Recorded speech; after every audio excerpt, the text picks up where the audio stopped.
Good evening students, क्या हाल है सबके। आज हम प्रोजेक्टाइल मोशन के थोड़े स्पेशल केसेस देख लेते हैं। कुछ कुछ इंटरेस्टिंग कॉन्सेप्ट्स हैं जो इससे निकल के आ जाते हैं, और फिर हम नेक्स्ट क्लास से न्यूटन लॉज पे जा पाएंगे। ऑलराइट, तो let's start with something very basic. Question मेरा ये है कि हम सब जानते हैं कि ऑब्जेक्ट अपनी मैक्सिमम हाइट तभी अचीव कर पाएगा जब वो पूरा का पूरा 90 डिग्री की तरफ लॉन्च किया जाए, है ना। मैक्सिमम हाइट अचीव करवानी है। अगर आप उसको थोड़ा सा भी कंपोनेंट एक्स एक्सिस की तरफ दोगे तो आपने वो कंपोनेंट वाई एक्सिस से ही छीना है।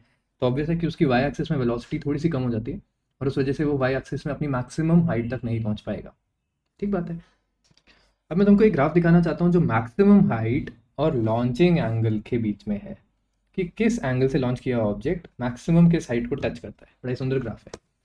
ये कुछ इस तरीके से बनेगा कि हम यहाँ से इन सारी कलरफुल बॉल्स को लॉन्च करेंगे। ठीक है, ये कलर्स दिखाने से तुमको वो सेपरेट पाथ बड़े आराम से नजर आ जाएंगे हर बॉल के। ठीक है, और कुछ बॉल, इनफैक्ट ये वाली बॉल जो सबसे ऊपर है 90 डिग्री वाली, यहाँ पे आप देख सकते हो कि ये 90 डिग्री पे लॉन्च होने वाली है।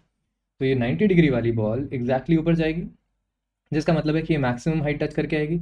और समवन जो कि एक्चुअली यहाँ पे ग्रीन कलर का है, ये ग्रीन कलर का बॉल जब यहाँ से निकलेगा 0 डिग्री एंगल पे, तो ऑब्वियस है कि उसकी हाइट बहुत कम, जीरो ही होगी इनफैक्ट। ठीक है, तो अगर मैं इस पूरे को एक बार प्ले करता हूँ तो तुम इसको देख सकते हो।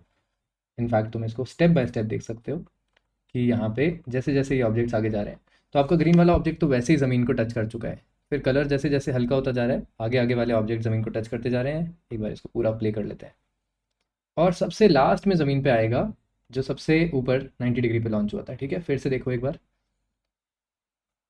और ये सबसे लास्ट में आने वाला कौन है देखना, जो सबसे 90 डिग्री पे सियान कलर का ऑब्जेक्ट है जो। ठीक है, तो इस तरीके से आपको एक ग्राफ मिल जाता है। और ये जो ग्राफ है तुमको सिर्फ ऐसे एक इमेजिनेशन रखनी है अपने दिमाग में कि ये शेप एक स्ट्रेट लाइन नहीं होती है। ठीक है, ये स्ट्रेट लाइन से थोड़ा सा डिफरेंट एक एस कर्व बन जाता है। ऑलराइट, चलो, ये पर्टिकुलर कर्व आपको बता रहा है कि कोई ऑब्जेक्ट अपनी मैक्सिमम किस हाइट तक गया था। तो अगर ये रेड वाला ऑब्जेक्ट अपनी मैक्सिमम हाइट यहाँ 15 तक गया था, तो आपको ये ऑब्जेक्ट में रेड कलर का यहाँ पे 15 तक हाइट नज़र आ रहा है। ठीक है, तो आप देख सकते हो कि ग्रीन जो कि 0 डिग्री पे लॉन्च हुआ था वो 0 पे, और सियान जो कि 90 डिग्री पे लॉन्च हुआ था वो अपनी मैक्सिमम हाइट तक पहुंच चुका है, जो कि 45 डिग्रीज है, सॉरी 45 मीटर्स है। ओके, चलो, नेक्स्ट आपको मेरे को एक क्वेश्चन कराना है जो कि बहुत फेमस क्वेश्चन है, मंकी हंटर प्रॉब्लम, है ना।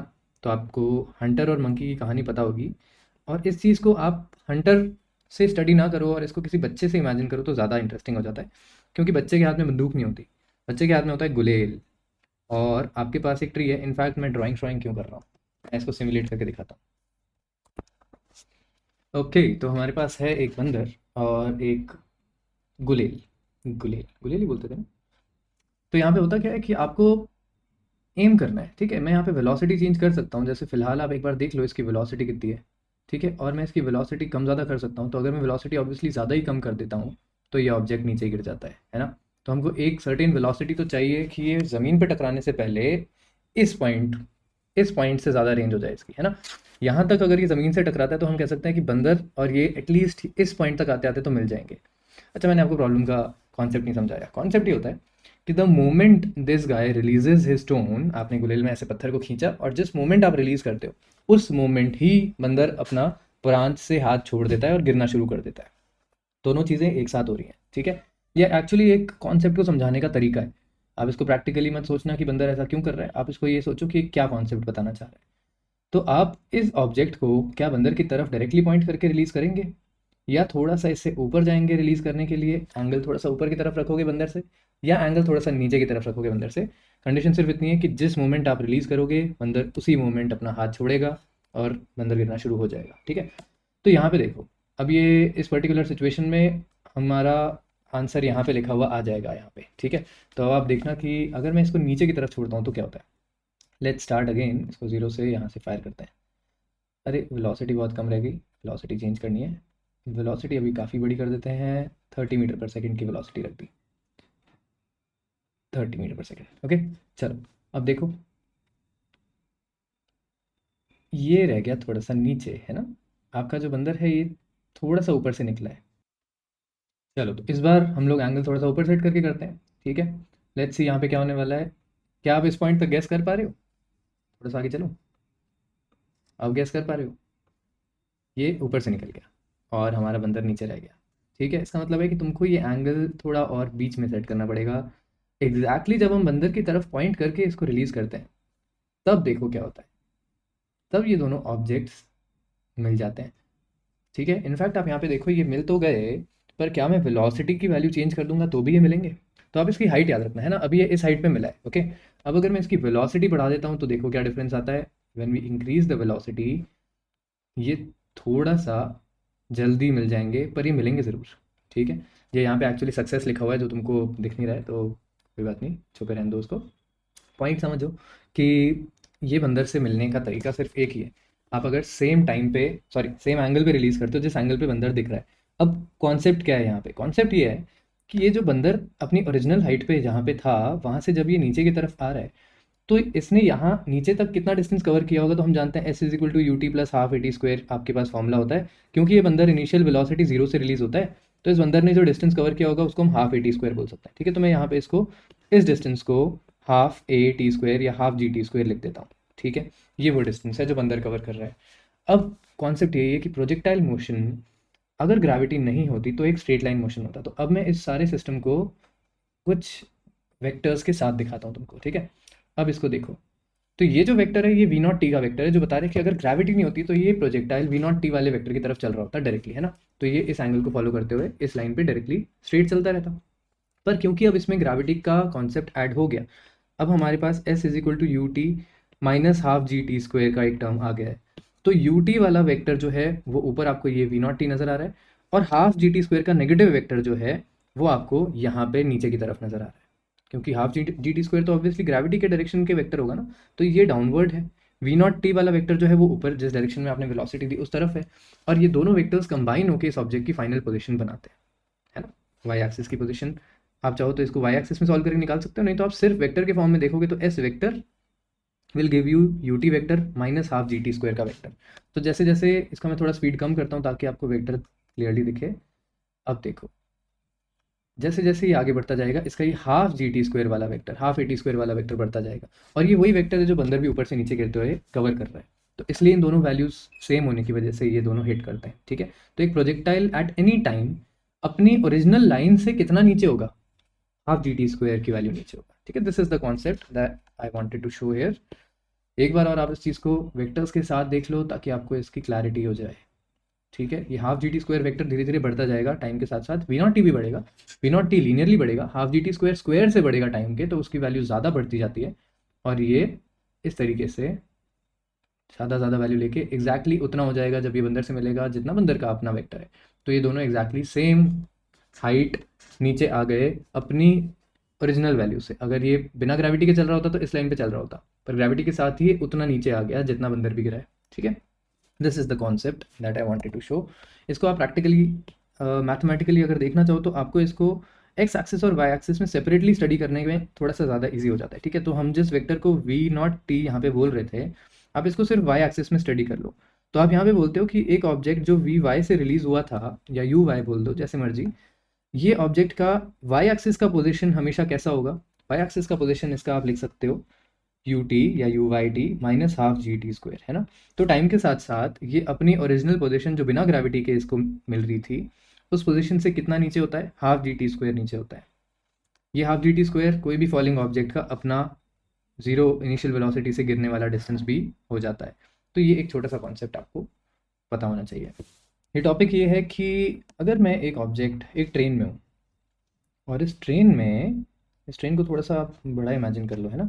इस ट्रेन में मैं यहाँ पे इस एक बॉल के साथ खेल रहा हूँ जिसको मैं ऊपर फेंकता हूँ, ठीक है, बिल्कुल परपेंडिकुलरली ऊपर फेंकता हूँ, और ये बॉल वापस बिल्कुल मेरे हाथ में आती है। तो मेरे को सिर्फ दिखाने के लिए हल्का सा साइड में करना पड़ता है, वरना ये ऑब्जेक्ट अपनी एक स्ट्रेट लाइन ऑफ मोशन में ही चलता है मेरे पर्सपेक्टिव में। तो मैं देखता हूँ कि ये बॉल ऊपर गई और फिर वहाँ से वापस नीचे आ गई, है ना। अगर ये ट्रेन कुछ वेलोसिटी से आगे चल रही होती, वी वेलोसिटी से, और फिर मैं ये एक्सपेरिमेंट करता, तो भी क्या ये बॉल मेरे हाथ में आती है एग्जैक्टली? Question number 1। अगर इस ट्रेन का कुछ एक्सेलरेशन होता आगे की तरफ, तो भी ये बॉल मेरे हाथ में आती? Question number 2। अगर इस ट्रेन की वेलोसिटी एक्सेलरेशन पीछे की तरफ होता और वेलोसिटी आगे की तरफ होती, तो ये क्या मेरे हाथ में आती? और अगर मेरे हाथ में नहीं आती तो कहाँ जाती? ये 3 क्वेश्चन है हमारे पास। तो इसका आप सबसे पहले फर्स्ट केस समझ लो। फर्स्ट केस में हम जानना चाहते हैं कि कांस्टेंट वेलोसिटी में क्या होता है, ठीक है। This is very important. और इस केस को देखने के लिए मेरे पास यहाँ पे एक, इनफैक्ट अब मैं ये वाला पोर्शन हटा देता हूँ और मैं आपको ट्रेन दिखा देता हूँ, ठीक है। अब ये एग्जैक्टली एक ट्रेन तो नहीं है, पर ये जो ऑब्जेक्ट है ये हॉरिजॉन्टल वेलोसिटी से चलता है। यहाँ बीच में एक टनल रिप्रेजेंट कर रही है कि इस ऑब्जेक्ट को आप एक थोड़े से पॉइंट के लिए, थोड़े से डिस्टेंस के लिए आप मत देखो। वैसे तो मैं ये टनल हटा सकता हूँ, है ना, तो ये टनल हटा भी सकते हैं, कोई दिक्कत नहीं है, पर एक बार टनल रख लो और फिर आप देखो कि इस पर्टिकुलर डंडी पे जब ये ऑब्जेक्ट आता है तो बॉल ऊपर की तरफ ये रिलीज कर देता है, एग्जैक्टली जैसे मैंने बोल रहा था कि ऑब्जेक्ट मैंने ऊपर फेंका है। ओके, तो यहाँ पे आते ही ये बॉल रिलीज हो जाती है and for a few moments आप इस ट्रेन को नहीं देख सकते, अब आप खाली इस बॉल को देख सकते हो। व्हाट डू यू थिंक, क्या ये बॉल वापस एग्जैक्टली उसी होल में घुस जाएगी जिस होल से ये रिलीज हुई है? Let's see. और जैसे ही आप आगे आते हो आप देख सकते हो कि यस, ये एग्जैक्टली उसी उसी वैल्यू उसी उसी लोकेशन पे वापस घुस जाती है ना। इसको विदाउट टनल देखो एक बार, तो ऑब्जेक्ट बिल्कुल सीधा ऊपर लॉन्च किया है और ऑब्जेक्ट वापस बिल्कुल सीधा उस होल में जाएगा, ठीक है। इनफैक्ट इसको थोड़ा सा वेलोसिटी वेक्टर्स के साथ देखो तो तुमको मज़ा आएगा। जब ये लॉन्च हुआ है तो आप देख सकते हो हॉरिजॉन्टल वेलोसिटी दोनों की बिल्कुल सेम है। वर्टिकल वेलोसिटी धीरे धीरे चेंज हो रही है हमारी बॉल की, है ना। अगर मैं इसको थोड़ा सा पीछे करता हूँ, ऑब्वियस है कि इसके टॉप पॉइंट पे वर्टिकल वेलोसिटी इसकी जीरो है, और एक बार जीरो से देखो इसको, इनिशियली इसकी वर्टिकल वेलोसिटी काफ़ी ज़्यादा है, ठीक है। फिर ऊपर यहाँ पे इसकी वेलोसिटी थोड़ी और कम, यहाँ पे करीब करीब जीरो, यहाँ पे एग्जैक्टली जीरो, ये टॉप पॉइंट। पर एट ऑल दीज टाइम्स इसकी हॉरिजॉन्टल वेलोसिटी और इसकी हॉरिजॉन्टल वेलोसिटी में कोई चेंज नहीं आ सकता। क्यों? क्योंकि ये एक प्लेन में सफ़र कर रहे हैं, तो objects on a plane basically X axis में, इन पे कोई एक्सेलेरेशन नहीं है, इस वजह से ये एक्स एक्सिस की वेलोसिटी मेंटेन रहती है। तो ऑब्जेक्ट ऊपर जाता है और वापस नहीं जा जाता है, जिसका मतलब है कि जब मैं ट्रेन की बात कर रहा था, तो जब तक ये ट्रेन एक कांस्टेंट वेलोसिटी से चलती रहेगी तब तक ये बॉल मुझे इस स्ट्रेट लाइन में ही नजर आएगी। बाहर वाले को ऑब्वियसली एक प्रोजेक्टाइल दिखेगा, पर तब तक मैं भी यहाँ पहुँच चुका हूँ, बिल्कुल इस गाड़ी की तरह, है ना। तो ये गाड़ी जिस तरीके से इनिशियली बॉल के नीचे थी और वापस भी बॉल के एग्जैक्टली नीचे आ जाती है, बिल्कुल वैसे ही मैं भी इस ट्रेन में इस बॉल के नीचे से शुरू करके इस बॉल के नीचे ही पहुंच जाऊंगा। बस बाहर वाले को ये कुछ इस तरीके से नजर आएगा और मुझे अंदर से नजर आएगा कि ये बॉल सिर्फ ऊपर गई और नीचे आई। That's one point. Now the second point is कि अगर इस ट्रेन का कुछ एक्सेलरेशन होता, ये आगे की तरफ एक्सेलेट कर रही होती, तो क्या होता? तब थोड़ी सी प्रॉब्लम हो जाती है। इसको आप ऐसे सोचो कि इनिशियली लेट्स से कि इस ट्रेन की वेलोसिटी जीरो थी और ये एक्सेलेट कर रही है, तो जब मैंने इनिशियली इस ऑब्जेक्ट को रिलीज़ किया होगा तो मेरी भी हॉरिजॉन्टल वेलोसिटी जीरो थी और इस ऑब्जेक्ट की भी हॉरिजॉन्टल वेलोसिटी जीरो थी, वर्टिकल वेलोसिटी थी इसके पास, ठीक है। पर अब जब ये ट्रेन एक्सेलेरेट कर रही है, जैसे जैसे मैं आगे बढ़ता जा रहा हूँ ट्रेन के साथ साथ, मेरी जो डिस्टेंस कवर्ड है वो है you T plus half A T square. क्योंकि यू जीरो था तो मैं डिस्टेंस बोल सकता हूँ हाफ ए टी स्क्वायर। पर इस बॉल का डिस्टेंस जो होगा वो तो खाली हवा में ट्रैवल कर रहा है और उसको तो वो ट्रेन का एक्सेलेरेशन मिल नहीं रहा जो मुझे मिल रहा है।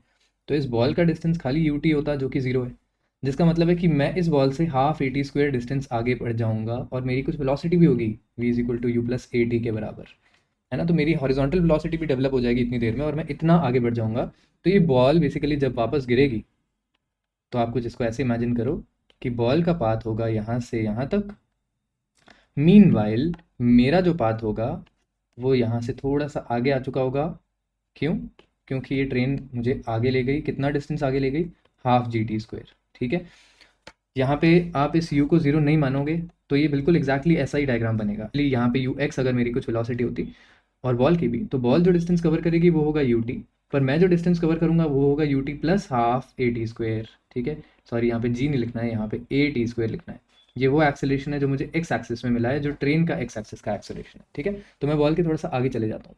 सेम चीज़ उल्टी भी इमेजिन कर सकते हो, अगर ये एक्सेलेरेशन पीछे की तरफ होता तो बॉल तो अपना ये बात ले रही होती, पर ट्रेन ने मुझे स्लो डाउन कर दिया होता और मैं थोड़ा सा पीछे रह जाता। कितना पीछे? Minus half A T square distance पीछे रह जाता।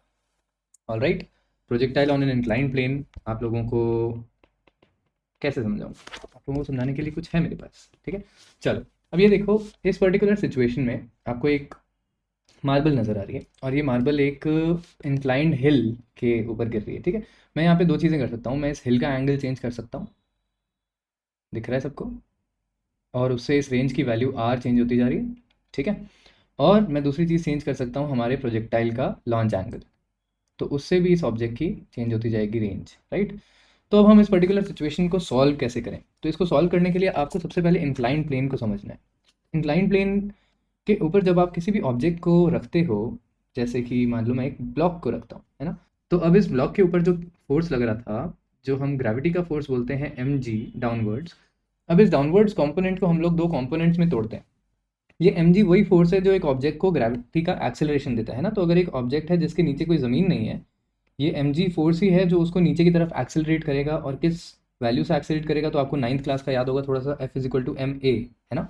तो हम यहाँ पे बोलते हैं कि mg अगर फोर्स लग रहा है तो एक्सेलरेशन की वैल्यू एग्जैक्टली g के बराबर होगी, जो कि 9.8 मीटर पर सेकंड स्क्वायर हो जाती है। हम लोग 10 अज्यूम करेंगे for all intends and purposes, जब तक हमको कोई और कुछ और बोलता नहीं है, ठीक है।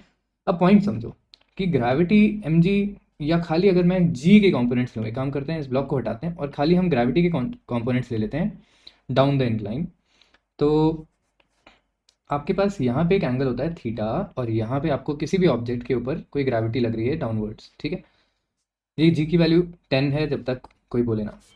हम लोग क्या करते हैं, हम लोग यहाँ पे थोड़ी सी ट्रिग्नोमेट्री लगाते हैं। हम कहते हैं कि अगर ये एंगल थीटा है तो ये एंगल 90 माइनस थीटा होना चाहिए, है ना। इसको मैं थोड़ा छोटा लिखूँ, और अगर ये एंगल 90 माइनस थीटा है तो यहाँ से एक परपेंडिकुलर डाल के ये वाला एंगल आपको वापस थीटा मिल जाता है।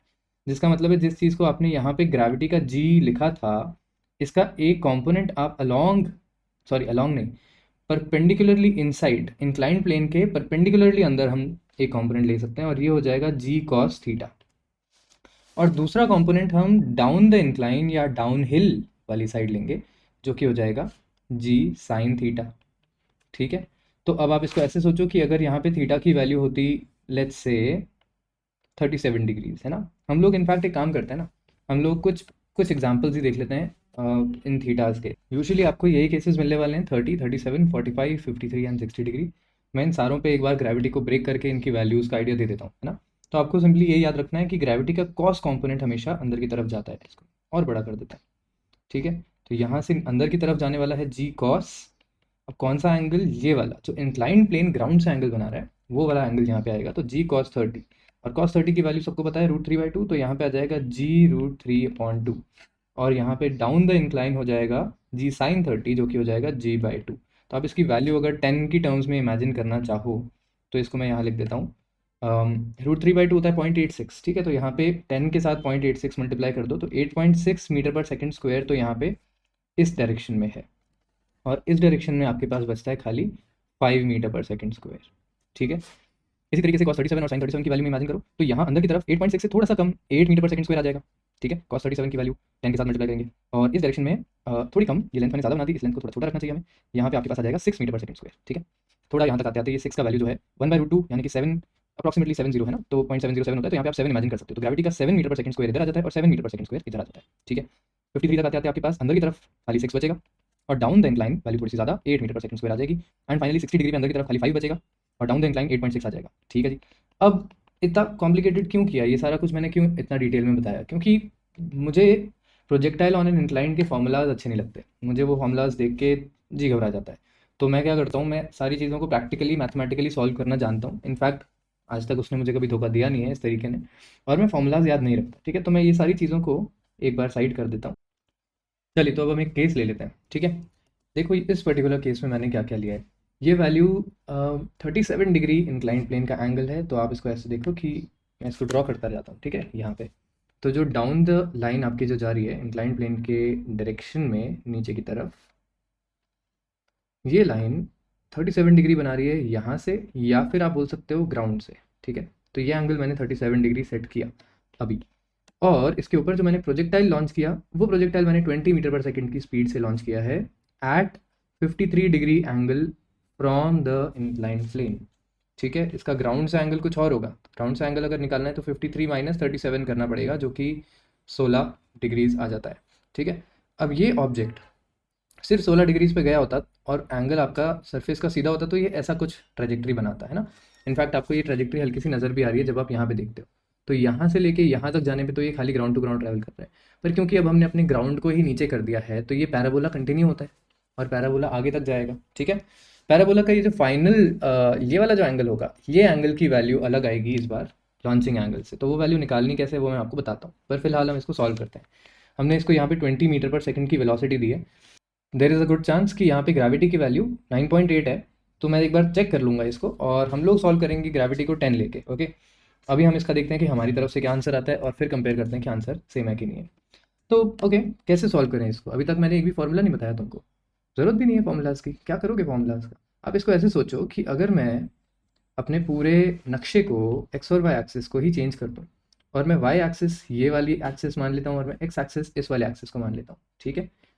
तो मुझे पता है कि ग्रेविटी का इधर क्या कंपोनेंट होगा और इधर क्या कंपोनेंट होगा, है ना। अभी मैंने पीछे तुम सबको बताया था ये वाले सारे के सारे ट्राइंगल्स हमने बना रखे हैं। तो 37 डिग्रीज ये वाला ट्राइंगल है। इनफैक्ट आप याद क्यों कर रहे हो, कुछ भी याद नहीं करना है फिजिक्स में, ठीक है। तो यहाँ पे 37 डिग्रीज पे आप सिर्फ ऐसे बोलोगे कि ग्रेविटी का जी कॉस 37 यहाँ आता है अंदर की तरफ और जी साइन 37 आता है इंक्लाइंड प्लेन के नीचे की तरफ, ठीक है। जी साइन 37 की वैल्यू, अच्छा साइन 37 भूल जाते हैं, कोई बात नहीं, 37 वाला ट्राइंगल बना लो। 37 वाले ट्राइंगल में परपेंडिकुलर को छोटा रखो क्योंकि 3 4 5, तो ये 37 है, तो साइन 37 कितना हुआ 3/5, ओके।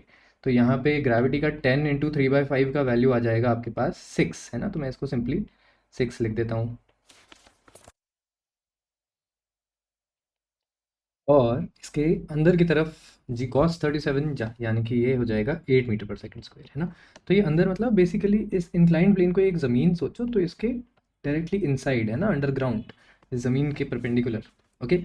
अब हमारा ये जो ऑब्जेक्ट है 20 मीटर पर सेकंड से हम जानते हैं कि प्रोजेक्टाइल को एक्स और वाई एक्सिस में सॉल्व करना ईजी रहता है, जैसा कि मैंने लास्ट क्लास में भी आपको बताया था। तो अब आप इस पूरे प्रोजेक्ट को एक्स और वाई एक्सिस पे ऐसे समझ लो कि जो ऑब्जेक्ट गया है 20 मीटर पर सेकंड से यहाँ पे किस एंगल से गया था, 53 डिग्री से, है ना।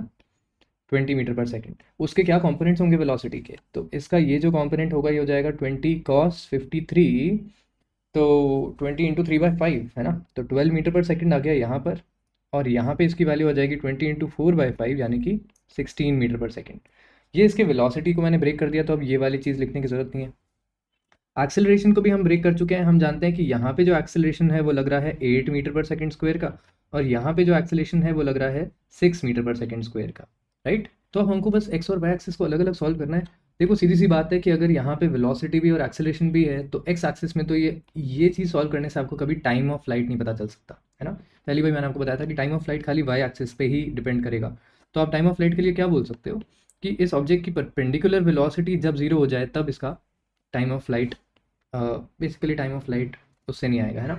इनफैक्ट हम टाइम ऑफ लाइट के लिए ये बोलेंगे कि जब इसकी वेलोसिटी एग्जैक्टली 16 डाउनवर्ड्स होगी तब ये ऑब्जेक्ट वापस इसी पॉइंट पे होगा 16 मीटर पर सेकंड डाउनवर्ड वेलोसिटी के साथ, ठीक है।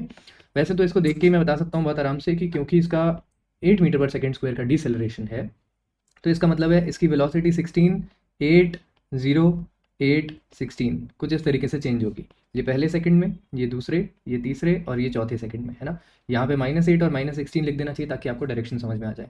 तो मुझे तो यहाँ पे दिख रहा है कि 4 सेकंड का इसका टाइम ऑफ फ्लाइट है, पर ऑन पेपर अगर आप कैलकुलेट करना चाहो तो आप क्या करोगे, आप यहाँ पे बोलोगे v is equal to U plus 80, final velocity -16, initial velocity +16, gravity -8 और टाइम का वैल्यू कैपिटल टी कर देते हैं इसको t। तो यहाँ पे आ जाएगा -32 अपॉन -8 यानी कि 4 सेकेंड्स, ये हो गया आपका टाइम ऑफ फ्लाइट, ठीक है। अब इस टाइम ऑफ फ्लाइट से अगर आपको यहाँ पे रेंज निकालनी है तो बहुत आसान है, आप बोलोगे कि s is equal to you T plus half A T square. अब इस पर्टिकुलर केस में यही चीज़ अलग है कि आपके पास यहाँ भी एक एक्सेलरेशन है, तो आप खाली s is equal to you T नहीं लगा सकते, आपका ऑब्जेक्ट कॉन्स्टेंट वेलोसिटी से नहीं चल रहा होगा एक्स एक्सिस में, है ना। तो आपके पास यहाँ पे you T plus half A T square आया, जिसकी वजह से आपको यहाँ पे करना पड़ता है 12t, टी की वैल्यू कितनी ले 4 सेकंड, क्योंकि 4 सेकंड का टोटल फ्लाइट टाइम था, हाफ ए टी स्क्वायर, ठीक है जी। चलिए बस अब इस चीज़ को सॉल्व कर लेते हैं। यहाँ पे आ जाएगा 48 और यहाँ पे आ जाएगा 24 + 2 और 24 इंटू 2 48 अगेन, तो ये वैल्यू आ गई 96 मीटर्स की। तो आपकी रेंज आ गई 96 मीटर्स, जो कि थोड़ी सी हमारी वैल्यू स्लाइटली कम आई है गिवन वैल्यू से, है ना। गिवन वैल्यू 98.26 थी, क्यों, क्योंकि इसमें ग्रेविटी थोड़ी सी कम लग रही थी। तो क्योंकि ग्रेविटी थोड़ी सी कम है, 9.8 है इस वाले सिमुलेशन में, तो उस वजह से आपका ये जो टाइम ऑफ फ्लाइट है ये थोड़ा सा ज़्यादा हो जाता है, क्योंकि ये 8 से थोड़ी सी कम वैल्यू होगी, थोड़ी सी कम वैल्यू होगी तो यहाँ पे टाइम थोड़ा सा ज़्यादा होगा, थोड़ा सा ज़्यादा टाइम होगा तो ये एक्सेलरेशन के कम होने के बावजूद वो थोड़ा सा ज़्यादा ट्रैवल कर जाएगा, है ना।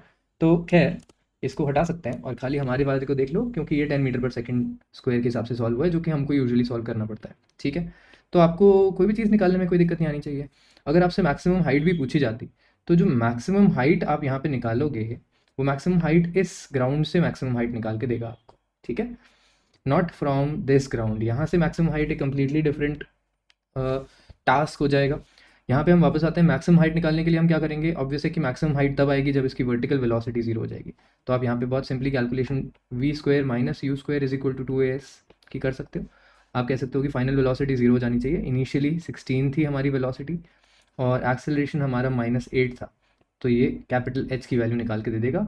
यहाँ पे एक 16 कम हो गया, हाइट की वैल्यू अपने आप 16 मीटर्स आ गई है। ठीक है, ये 16 मीटर्स कहाँ से है, अगेन मैं आपको बता दूँ, ये 16 मीटर्स जो है कुछ इस तरीके से, यहाँ से ये तो आगे हो जाएगा, यहाँ से आपकी 16 मीटर्स की मैक्सिमम हाइट आएगी। ठीक है, this will be 16 metres max. अच्छा, अब आपसे अगर कोई ये पूछे कि ये फाइनली जब ज़मीन से टकराता है तो ये कितना एंगल बनाता है, यहाँ पे बीटा एंगल और यहाँ पे अल्फा एंगल बोल सकते हो। तो अब बीटा एंगल निकालने के लिए क्या करें, आप इसको ऐसे सोचो कि जब ये प्रोजेक्टाइल ट्रैवल करता है, इसका जो पैराबोला है वो सिमेट्रिक नहीं होता। सिमेट्रिक नहीं होता, ये कुछ इस तरीके से खिंचा हुआ होता है, क्योंकि एक्स एक्सिस में ये ऑब्जेक्ट की स्पीड बढ़ती जा रही होती है। तो यहाँ तक आते आते इसका एंगल चेंज क्यों हो गया, क्योंकि अगर यहाँ पे ये निकला था ऊपर की तरफ 16 और नीचे की तरफ 12 मीटर पर सेकंड की स्पीड से, तो जब ये वापस आ रहा होगा इसका डाउनवर्ड वेलोसिटी तो 16 ही रहेगा, क्योंकि वो तो सिमेट्रिकली ऊपर गया है और नीचे आया है। पर इसकी जो फॉरवर्ड जाने वाली वेलोसिटी है वो ज़्यादा होगी 12 से। क्यों, क्योंकि 4 सेकंड इसको ये एक्सेलरेशन मिला है। तो आप यहाँ पे इसकी v is equal to U plus 80 अगर एक्स एक्सिस पे लगाओ तो ये वैल्यू हो जाएगी, u कितना था 12 प्लस एक्सेलरेशन 6 और टाइम आपका 4। तो आपके पास यहाँ पे इसकी वैल्यू आ जाएगी 24 प्लस 12 36 मीटर पर सेकंड। तो अब आपके पास जो एंगल है वो कुछ इस तरीके का ट्राइंगल बना रहा है। इस ट्राइंगल में हॉरिजॉन्टल वेलोसिटी इसकी हो गई है 36, वर्टिकल वेलोसिटी उसकी हो गई है माइनस की 16 और खाली 16 लिख दो। तो यहाँ पे थीटा की वैल्यू कैसे निकालोगे, आप बोलोगे tan theta is equal to 16/36, 4/9 कर लेते हैं, है ना। तो आपके पास थीटा की वैल्यू अप्रॉक्सीमेटली tan इनवर्स 4/9 से आ जाएगी। ये वैल्यू आपको कैलकुलेटर से पूछनी पड़ सकती है। यूजुअली आपको क्वेश्चन में अगर ऑब्जेक्टिव क्वेश्चन में दिया होगा तो ये वैल्यू ऐसी की ऐसी लिखी थी मिल जाएगी। ठीक है, चलो इस तरीके से हम इसके सारे पार्ट सॉल्व कर सकते हैं just by breaking the problem in X and Y axis separately. एक और प्रॉब्लम करते हैं, इस बार मैं अब द इंक्लाइन का प्रॉब्लम उठाता हूँ। ठीक है, तो इस केस के लिए मेरा जो मन है वो है कि मैं तुम्हारे लिए फॉर्मूला डेराइव कर दूँ, है ना। तुम्हारा भी काम हो जाएगा, फॉर्मूला के बिना तुमको चैन तो आता नहीं है। तो लेट्स से हमारे पास एक प्रोजेक्टाइल है जो आपको किसी, इस बार भी, अच्छा इस बार एंगल नहीं लेते हैं ना, इस बार खाली मैं इसकी वैल्यू थीटा रख देता हूँ। एक थीटा एंगल के इंक्लाइन प्लेन पे हमने एक प्रोजेक्टाइल लॉन्च किया और वो कुछ इस तरीके से यहाँ पहुँचा होगा। एक्चुअली तो ये प्रोजेक्टाइल एक पूरा पैराबोला कुछ इस तरीके से बनाते हैं, पर ऑन द इंक्लाइन हमको खाली इस पैराबोला का यही पोर्शन नज़र आता है।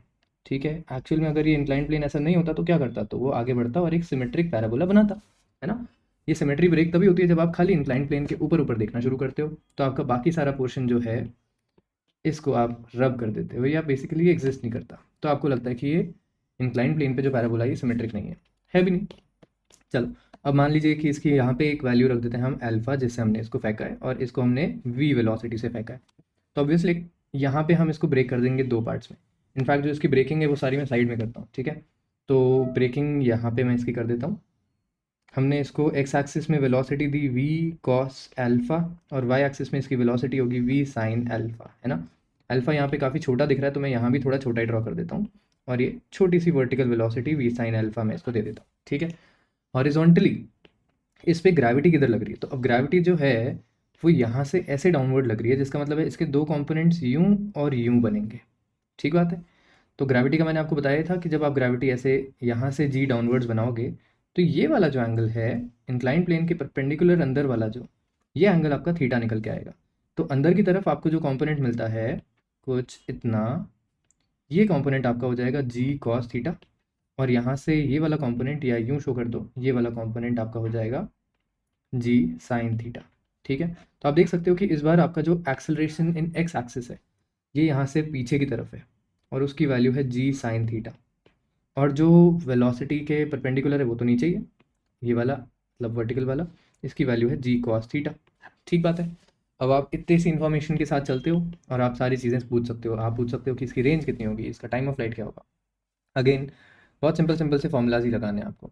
जैसे कि टाइम ऑफ फ्लाइट के लिए आप कौन सा फॉर्मूला लगाओगे, आप बोलोगे कि अगर एक ऑब्जेक्ट ऊपर गया है किसी वेलोसिटी से और उस पर कॉन्स्टेंट एक्सेलरेशन डाउनवर्ड है तो वो सेम टाइम में घूम के वापस यहीं आएगा और सेम वेलोसिटी इसकी डाउनवर्ड हो जाएगी, है ना। वो मतलब थोड़ी देर में उसको ये चीज़ करनी ही पड़ेगी, वो वापस आएगा ही, और जब वो वापस आएगा तो वो इस पर्टिकुलर लाइन को वापस टच कर रहा होगा जब ये ऊपर जाएगा, और जब ये वापस आएगा वाई एक्सिस में इसकी वेलोसिटी यहाँ पे और यहाँ पे एग्जैक्टली सेम होगी, ठीक है।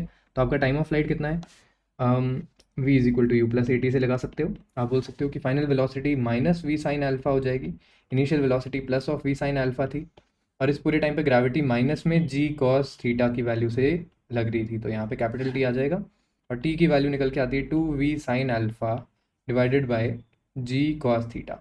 अगर किसी को याद है तो टाइम ऑफ फ्लाइट का फॉर्मूला जो नॉर्मल प्रोजेक्टाइल में था, वो वैल्यू के अंदर खाली यहाँ जी था, और अब जी कॉस थीटा हो गया क्योंकि ग्रेविटी का इतना ही चेंज आया है, ग्रेविटी थोड़ी सी कम हो गई है, तो टाइम ऑफ फ्लाइट के फॉर्मूला में सिर्फ इतना सा चेंज होता है, ठीक है। टाइम ऑफ फ्लाइट के फॉर्मूला के बाद आप मैक्सिमम हाइट का फॉर्मूला निकाल सकते हो, क्योंकि ये भी वाई एक्सिस की चीज़ है।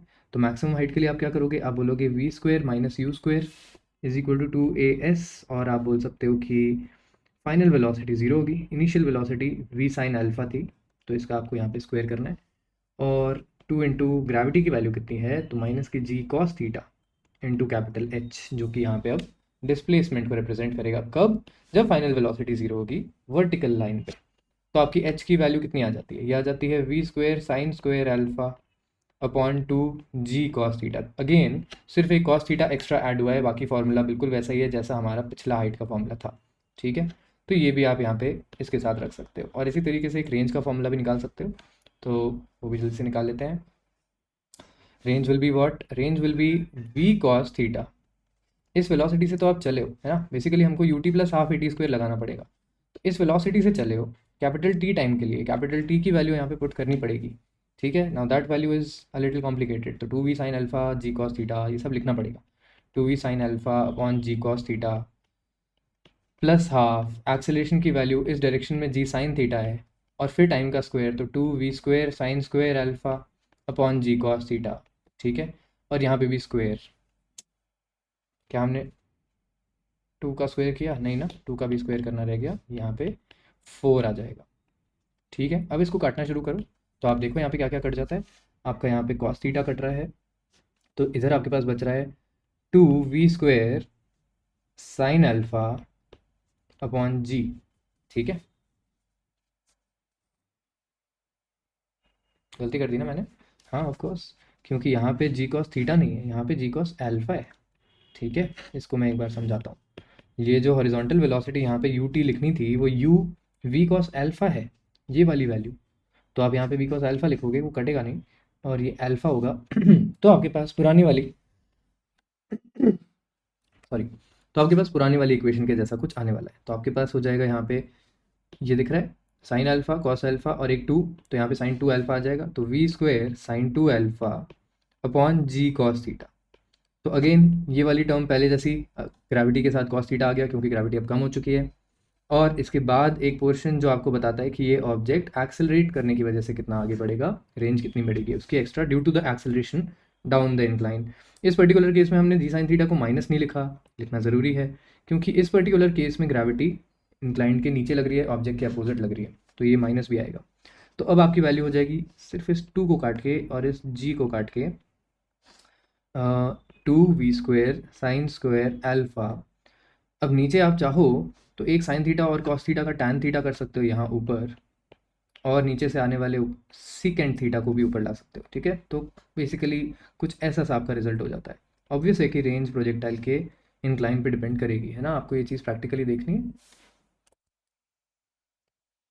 तो देखो यहाँ पे अगर मैं इस थीटा के एंगल को चेंज करता हूँ, तो ऑब्वियस है कि ये थीटा सारे चेंज होते जाएंगे। बेसिकली ये इंक्लाइंड प्लेन का एंगल है ना, मैं ऑब्जेक्ट को रिलीज ऊपर कर देता हूँ और इंक्लाइंड प्लेन को 0 छोड़ देता हूँ, तो इसकी रेंज 40 है। अब क्योंकि ये इंक्लाइंड प्लेन नीचे की तरफ जाता जा रहा है, तो ऑब्वियस है कि इसकी रेंज बढ़ती जाएगी, और उसकी वैल्यू जितनी डाउन हिल जाएगी उतनी ज़्यादा होती जाएगी। सेम चीज़ अपोजिट में भी काम करती है, तो अगर आप अप हिल चल रहे हो, तो बेसिकली आपका प्रोजेक्टाइल कुछ इस तरीके से चलना चाहता था फ्रॉम ग्राउंड टू ग्राउंड, पर अगर आपने इसके बीच में एक इंक्लाइंड प्लेन रखा है, तो इसकी रेंज चेंज होगी, और ये रेंज आपकी इस तरीके से कुछ चेंज हो जाएगी, है ना। इनफैक्ट मैक्सिमम रेंज के लिए आपके एंगल्स की भी वैल्यू काफ़ी डिफरेंट हो जाती है। तो जब ये पॉइंट जो यहाँ मीट कर रहा है इस प्रोजेक्टाइल को इस ओरिजिन पॉइंट के मैक्सिमम डिस्टेंस पे होगा, वो रेंज मैक्सिमम होगी, तो फिर ये जो एंगल ऑफ लॉन्चिंग हो जाती है अल्फा, ये 45 नहीं रहता, है ना। मैक्सिमम एंगल का के लिए आपको थोड़ी ज़्यादा मेहनत करनी पड़ जाती है। इस पर्टिकुलर केस में आप इस प्रोजेक्टाइल को ट्रैवल करते हुए देख सकते हो 30 डिग्री के एक इंक्लाइन पे, अप्रॉक्सीमेटली 30 डिग्री के इंक्लाइन पे मैंने 60 डिग्री पे एक ऑब्जेक्ट को लॉन्च किया, तो ये जो 60 डिग्री आपको नज़र आ रहा है ना, ये 60 डिग्रीज या अप्रॉक्सीमेटली 59.91 डिग्रीज ग्राउंड से है, जिसका मतलब है इस प्रोजेक्टाइल के ऊपर हम खाली 30 डिग्री के आसपास का ही एंगल बना रहे हैं, और ये इस ऑब्जेक्ट का पूरा पाथ हो जाएगा। ठीक है, यहाँ पे 2-3 चीज़ें आपको ध्यान रखनी है। एक, जब ये ऑब्जेक्ट अपने इस टॉप पॉइंट पे पहुंचता है ना, ये वाला जो इसका टॉप मोस्ट पॉइंट है, आई थिंक यहाँ पे हम इसको अज्यूम कर सकते हैं, राइट, या थोड़ा सा और इधर है, ये वाला पॉइंट हो गया। तो जब ये ऑब्जेक्ट अपने इस टॉप मोस्ट पॉइंट पे पहुंचता है, ये अपनी रेंज के हाफ पे नहीं है, ये अपनी रेंज के हाफ से थोड़ा सा आगे आ रखा है। जब ये अप द इंक्लाइन जा रहा है, डाउन द इंक्लाइन जाएगा तो उल्टा देख लो इस चीज़ को, तो डाउन द इंक्लाइन ये जब यहाँ से शुरू होगा तो अपनी रेंज के हाफ से कम डिस्टेंस पे यहाँ पहुँचेगा। ठीक है, तो ऑब्वियस है कि ये पॉइंट इसकी रेंज का आधा नहीं है, आधे से थोड़ा सा ज़्यादा है, आधा तो यहाँ पे कहीं पे है ना, ये वाला पॉइंट आधा हो जाएगा, इसको मैं r/2 लिख सकता हूँ, तो ये वाला पॉइंट थोड़ा सा r/2 से ज़्यादा है। पर इस पर्टिकुलर पॉइंट पे जब ये ऑब्जेक्ट पहुँच रहा है, तब ये अपने टोटल टाइम ऑफ फ्लाइट के हाफ पे ही होगा, क्योंकि वर्टिकल वेलोसिटी के केसेस में अगर आप इसको ऐसे देखोगे तो ये जिस वेलोसिटी से निकला है, ये वापस उसी वेलोसिटी से ज़मीन पे टकराता है, और इसकी यहाँ पे जब वर्टिकल वेलोसिटी जीरो हो जाती है, वी वाई की वैल्यू जब इसकी जीरो होती है, तब ये एग्जैक्टली अपने टोटल टाइम ऑफ फ्लाइट के हाफ पे होता है। ठीक है, को प्रैक्टिकली देख के थोड़ी ज़्यादा अच्छी अंडरस्टैंडिंग हो जाती है। इसके अलावा प्रोजेक्टाइल के क्वेश्चंस तो हमने बहुत सारे लाइव क्लास में करे ही हैं।